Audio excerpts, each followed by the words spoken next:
that I just finished a little while ago. Um, I have a hard time keeping track of whose birthday is in each month and all that type of thing, which I think probably is something that we all have a little bit of, anyways. So, what I've done is I've prepared a book with the 12 months, and it's got pockets in it so that I can go down to the Dollar Tree and buy my cards and get them in there so they're ready for me to send.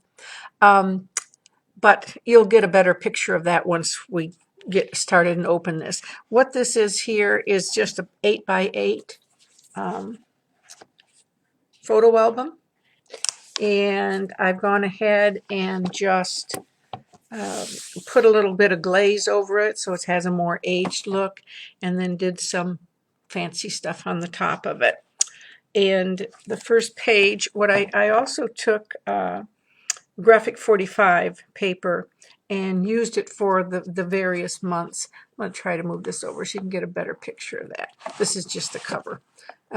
This is the pocket here. And this is an old calendar that I picked up that I took apart. Now, all this has in it, I'm going to put it real close if I can. It's just January and the numbers from 1 to 31. So you could put whoever's birthday it is in here, and you can keep track of it because everything for January would be in this one particular page. So that's January. This is February. And again, we have the little thing in here with the dates and whose birthday it is. I have 14 grandchildren, so it's hard for me to keep track of whose birthday is what day. And then the rest of the family also. So the next one is our March one, and that's done in some greens and purples and a St. Patty's Day theme. And as you can see, these are the pockets, and I'm going to show you how I made the pockets, or tell you how I made the pockets once we get through the book.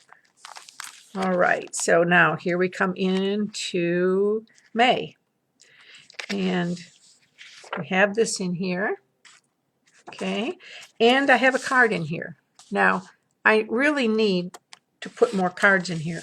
What I like to do, but I don't always do, is try to buy them all ahead of time, say in January. Yeah, I've done it twice. Say in January, and then I bring them and I'll show you what I do to them. I take the card home, I put it in the pocket where it's going to be used for a particular child. Where the stamp's going to go, right up here, I write the day, like if it's the 13th, I write 13th on it. That way the stamp is going to go over the top of it. So nobody will know that you were cheating to remember when everything was. All right, so we got May. Also, you know, on May, too, one of the things you could do is certainly, if you find a beautiful card for Mother's Day, yeah, get that and put it in there. All right, let's go on to June. Here's June. The kitty's not part of June. The kitty's actually a card. So this is June with his little tags. Again, my information sheet. And you can make these up on your own. You can do it by yourself. You don't have to have something that's pre-printed. Or probably if you went up to Excel, it would be real easy to do and then just change the months. Now, these are, I'm going to try to push this over here. All right. I don't know if you can see this. Let me go a little closer. See how shiny that is on the bottom? What that is, actually, that's the page. Now, I have to tell you, I made these pages before I knew about the sleeve fuser. So, oh, boy. And I've got one on order, so I can hardly wait, because this is one of my favorite things to do, especially in cookbooks, is create pages with pockets. And sometimes I want to be able to see through. So here's July. And same thing again. We've got our card in there.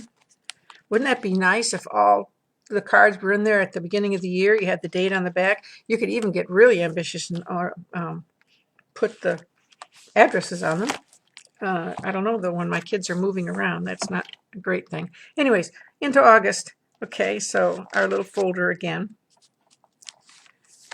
And then this is September, and I did a little school theme on that. I think that's kind of cute. That again is from, of course, Graphic 45, one of my favorite papers. All right, now we're into October. We've gone into the October colors. We're into November. All right. And then, whoops, got to get onto this page here. I'm kind of stuck. Let's see what's going on. All right. And this is December. This is Christmas. Now, as you can see, and I'm going to lift this up, this is actually right here. This is actually the piece of plastic. And I've glued the page onto the piece of plastic. And I did it with glossy accents because that seemed to hold. I'm not sure in your area if if you're a big glue gun user, you could use a cool glue gun.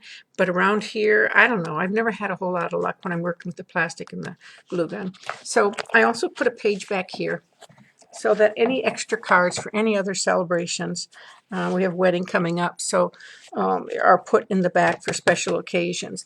Now, here is a page, and I'm going to try to put something underneath this so you can see it. I don't know if you can see that very well. I almost need something black. Anyways, this is, let's put just white under it. Nope, that doesn't quite do it, does it? Anyways, you'll have to trust me.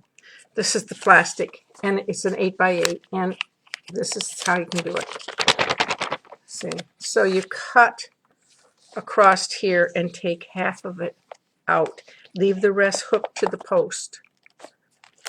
And there you will have your calendar book. Let's see if I can get the other one out from under it.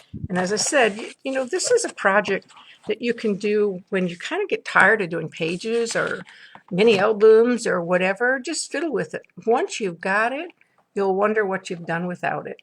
So I hope you enjoy this, and I will be back with something else in a little while. Bye-bye.